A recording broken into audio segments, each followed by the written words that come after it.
Turn that frown upside down because Netflix has renewed Stranger Things for a third season. When reached for comment, a Demogorgon dog had this to say.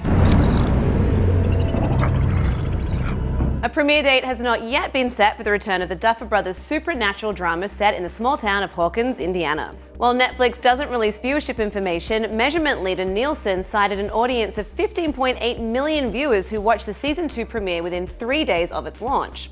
Nielsen also found that 361,000 Netflix subscribers streamed the entire 9-episode second season within 24 hours of its debut. Raise your hand if you were one of them.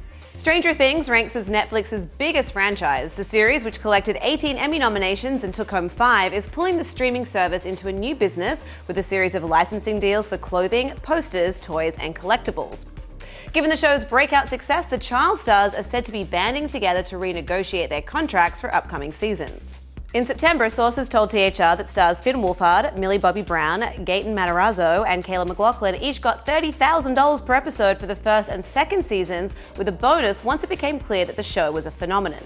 While the cast is signed for 6 years, talent reps say renegotiation will happen in early 2018. One question yet to be addressed: whether the show's breakout 13-year-old Brown will negotiate separately from the other young stars. The first season arrived with immediate impact in July 2016, and Stranger Things most recently released its 9-episode second season in October, days before Halloween. In the context of the show, Stranger Things 2 took place slightly less than a year after the events of the first season. Will that same formula follow suit for season 3? In a conversation with The Hollywood Reporter, the Duffers confirmed some form of time jump will occur between seasons. Even if we wanted to hop into the action faster, we couldn't, Matt Duffer previously told THR. Our kids are aging. You can't start right after season 2 ended. It forces you to do a time jump.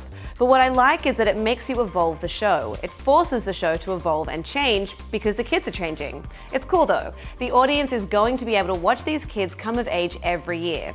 The closest example is Harry Potter. Watching those kids and actors grow up in front of the camera was, to me, very powerful. Set in the middle of the 1980s, Stranger Things focuses on a crew of kids, Mike, Lucas, Dustin, and Will, dealing with the disappearance of Will into the Upside Down in season 1. He's saved thanks to the arrival of Eleven, a young girl with a raging, uncontrollable appetite for Eggo waffles. Oh, and telekinetic powers. Season 2 sees Eleven enhancing her abilities while the threats of the Upside Down resurface and expand. Unlike the first season, season 2 ends in such a way that there's very little clear direction about the future of the series, exactly the way the Stranger Things creators envisioned it. Last year, we had a lot of little cliffhangers at the end of the season. We didn't want to do that again, Matt Duffer told THR.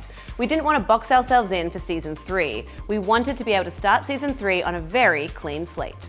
To read everything you need to know about the Upside Down, full coverage of season 2 and more, head to thr.com/strangerthings, and also head to the comments and let us know what you would like to see happen in season 3. And you guys, do not forget subscribe right here to THR News so you never miss an important story. For the Hollywood Reporter News, I'm Lindsay Rodriguez.